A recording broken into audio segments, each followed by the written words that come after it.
So I didn't bore you with cleaning up the steel. I'm conflicted as to where to put the damaged steel, because you can see in here there's some gouges and all this from cleaning up the welds. And that's, some of this is plasma cutter, which is me, and some of it's from where it was welded. And I thought, you know what, I can take care of the most of this on these outside corners, because I'm going to have a brace that comes up so far and comes down. So it's going to cover a good portion of this, probably 2 feet, and this is 36 inches tall. So it only leaves me at 12 inches or so that I have to contend with. So we'll probably weld these up and buff that out, you know, grind it down and buff it smooth and get it where we want. I'll tell you, that wind is something. Blow my notepad around. Anyways, so I'm able to get my angle here. I've decided on 25 degrees is what I wanted. I was gonna go 22.5, but it was easier in using the framing square to do the 12.5 and 12.5 to get the 25, and I like that angle of 25. With the way it's gonna come up and how far it's gonna go, I think it's gonna work out okay. And this is the end ones, which are only coming down to here. The center one is coming all the way down on the side of this, which will get welded on either side of here and to here. So that'll stiffen everything up that way. That'll be very, very stiff and strong. This one is the one that was cracked. I don't think I'm going to use that one on the uprights. I'm going to save it because there'll be a brace that goes between, right at that bend across this way, in between each upright. So this should be adequate length with what's good and what's left. Now we are going to have a full sheet of diamond plate or steel on the back side of this, so this will likely get covered. I'll use that and it'll be covered by that. Here is the second upright. Like I said, this one is going to go just like this. So that'll make for a much stronger. We'll be able to weld it in 2 different locations. We'll weld it to that C-channel and weld it to that C-channel as well. That'll be the bulk of the strength right there in that bulkhead. So, and whoever, for all the guys, because there was quite a few, who suggested to get the Markall Silver Streak pencil, works out fantastic. I love it. Our welding place had it just like you said it would. I've probably seen them there and never paid attention to it, but it allowed me to get such nice crisp cuts and accurate. This one's a little wazzered out, so it's not gonna lay real well on my deck, but you know, even so, that's a pretty nice fit there.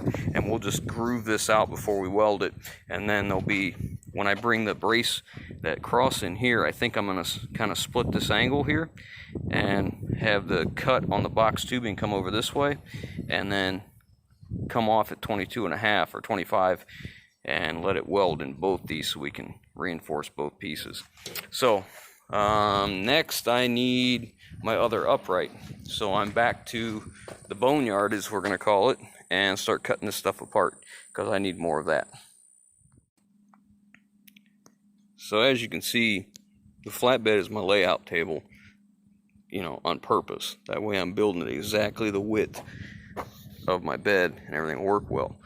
So here I've measured up where I want the top of my bulkhead, and I've used string, and I just vice grip it underneath here to hold it in place. So that way that's a constant, and I marked it here so I can always check before I measure. It's underneath that line right there. So just give it a couple snaps. It's just regular string.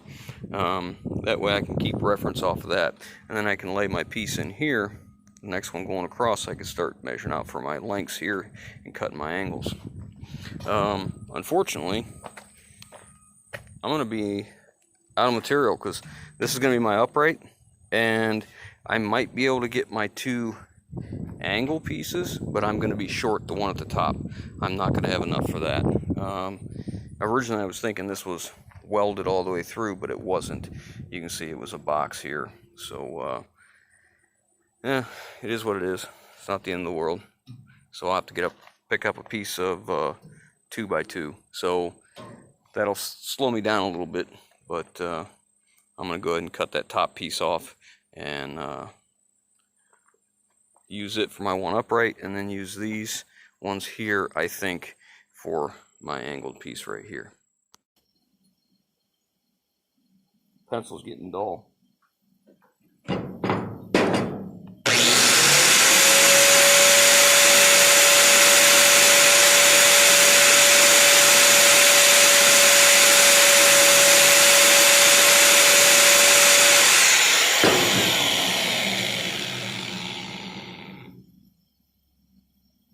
That'll do. This is why I just tack it and don't weld it all at once. This one here, easier to see on this side, it's actually pulling. When I welded it, when I tacked it, it pulled this side in. So when I go to put that together, I'll put that crossbar in here, right in here, and then I'll squeeze the two together. So I picked this up at Lowe's. It's a metal cutting disc with industrial diamonds in the edge. I've been using it to cut some of these pieces out, and it cuts, it's lasting, I'll say that. But it takes a little more effort and takes longer to cut this. This is only 1/8 inch material. And it definitely takes longer to use this than the traditional, 1/8 inch cutting wheel. I got both just in case I didn't like this. But I mean, this was $12.98, I think. If it supposedly do 1,000 cuts, 30 times longer than one wheel. So we'll see. If it does, I guess it's well worth it. I'm still kind of undecided as of right now. It's easy to control. It grabs just like a cutting wheel does if you're in a bind or something. But I don't know. It seems to do okay. I don't know. We'll give it some time and see. I forgot to turn the argon on when I went to go spot weld that, tack it. Oops. Anyways, but that's the kind of cuts I'm getting out of it, so I'm okay with that. Today we're gonna go pick up the steel for the Freightliner Flatbed's bulkhead. It's finally in. It's taken forever, it seems, but just a nice ride through the country, take the back roads, enjoy what's left of the nice weather before snow gets here. It's really nice out here. Road isn't the greatest, but that's all right. It's worth it for the view, just to be away from all the traffic and all that stuff. Take my time, enjoy myself here, enjoy the day.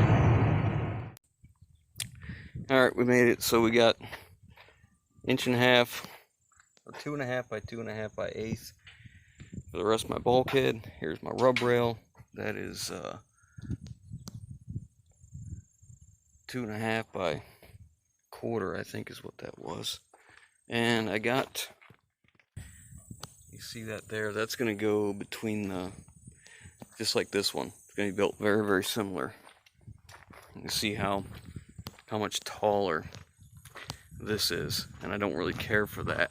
How tall this section is here. I would prefer it came up farther, like we're going to do, and then tilt in. So it'll be very, very similar to this.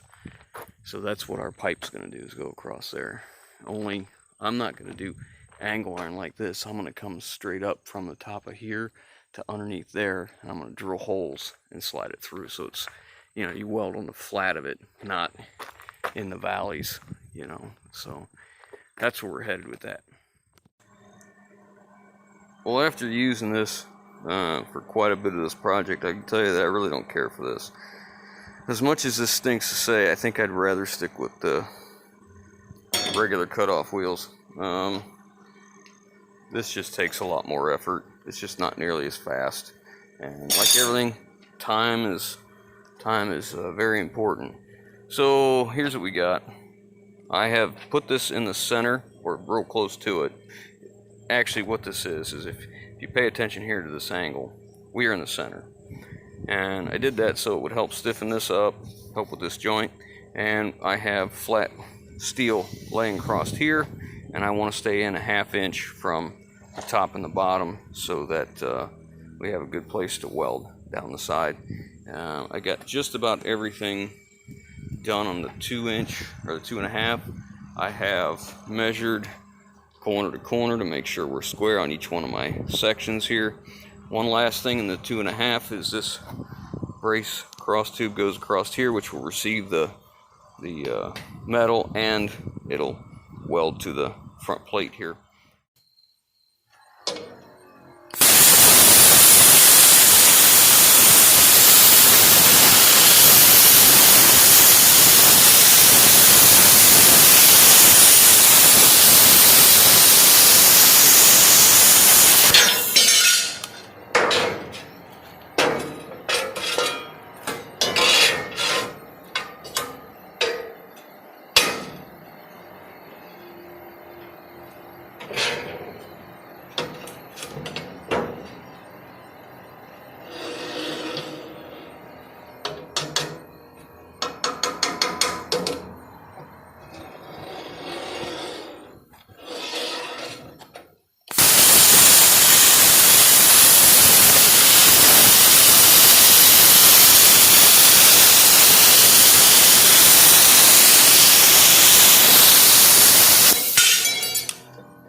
I just wanted to clean up the plasma cut edge.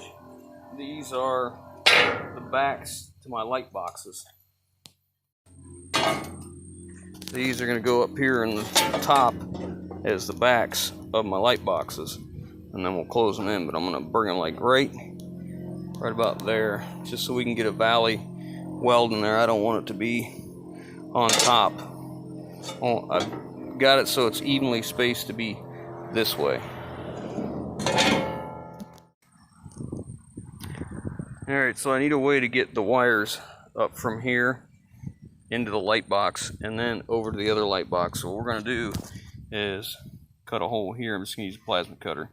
Cut a hole here and cut a hole here. And I'm not going to make them small. I'll make them sizable enough that we can get the wire in there and not fight it. Because it's not going to be easy to get this wire fished up and then go across the other side. And then we have to come back that side down. We don't have to, but the easiest for the marker lights to come on down that side and the turn signals. That way we only have one. I guess I'm telling you backwards because we're going to come from the driver's side, I guess. We're going to come up this one. Drill a hole here and a hole here so we can bring our cable into here and bring our cable over to that side. So we can do all of it on one instead of having to run doubles. So that's what we're going to do.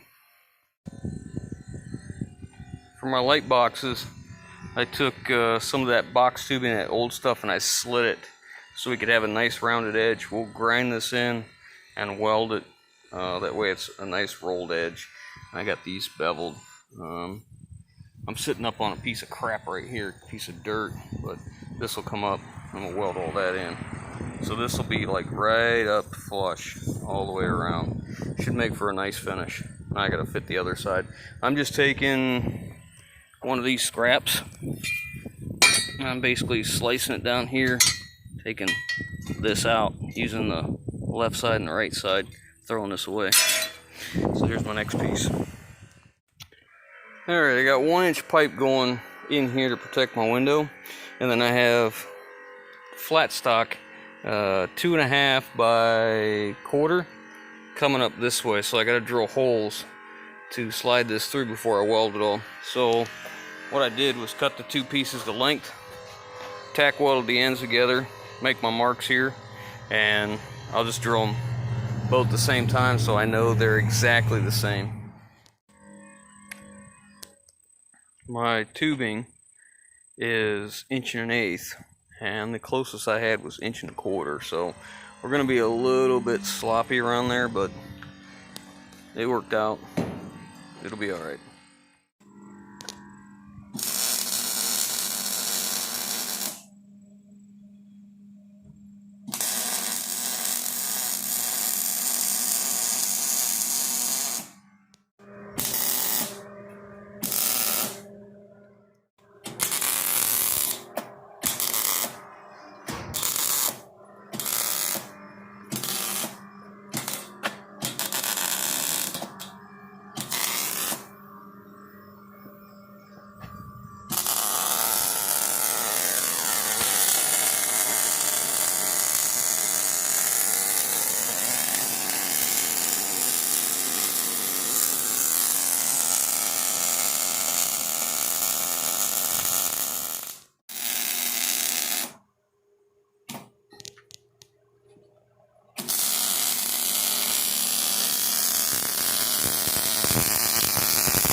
I'm getting this ready to go so I can put the bulkhead on, but there's a gap here, and I wanted to see if it's the tread plate that's welded incorrectly or if it's the C-channel that is valid. So I put a string out here, And it looks as though it's kind of both. So I'm going to leave it just the way it is. I'm going to pull it down just a little bit. You see where that's broke loose. I'm going to squeeze this down a little bit and then weld it up in here. I've got it just about cleaned up where I'm going to do it about every 6 inches or so, because that needs to be held down, because once we put the bulkhead in here, I'm going to lay a piece of angle iron in here, and there's not going to be enough room to do anything here. I don't like this gap here. I really don't, but I'm not going to put another piece of tread plate in here. Just going to add a piece of angle iron, I think, like this, possibly. We'll see.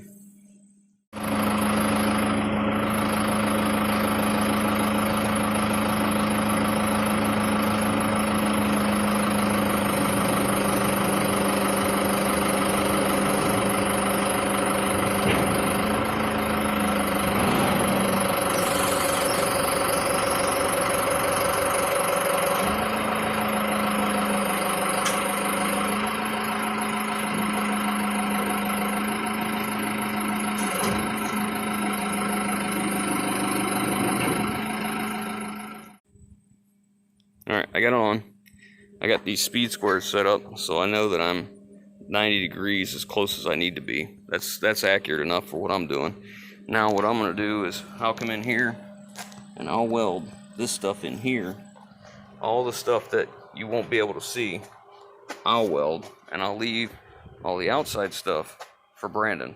Because his welder's so much nicer than mine, obviously. So I'll do all the stuff that you won't be able to see, but I'm pretty pleased with where we're at. So let me get this tacked in. Well, it's the end of the day. We got the bulkhead in. We got stake pockets burned in. Got my holes drilled for my 3/4 LEDs. I changed the layout, so I had to move some of the holes because I forgot about it. I wanted my rubber rail to come back here once it reaches this one, and then turn in and terminate here, like this. Well, I had to adjust that so it moved my holes. So I had already drilled 3 holes before I realized. So I stuck a piece of aluminum back behind it and then plug welded it and ground it smooth. I don't like it, but it is what it is. So now I'm going to cut the pipe next. I'm going to get my chop saw out, cut pipe. I got 2-inch pipe, I think it is, 1 7/8", something like that, to go in between these. And the purpose for that, I don't usually tie to these, but it stops the rub rail from getting pushed in. So if you wrap your chain around the rub rail, you know, it doesn't, you're working with this space instead of this long space, and it won't pull it in as easy. And I like it. Alright, so the bulkhead's on. It's starting to rain, so we're trying to find a tarp to throw out just to try and keep as little rust on it as we can, or as little rust from getting on it as we can. So let's get it covered up, and we'll catch you guys on the next one.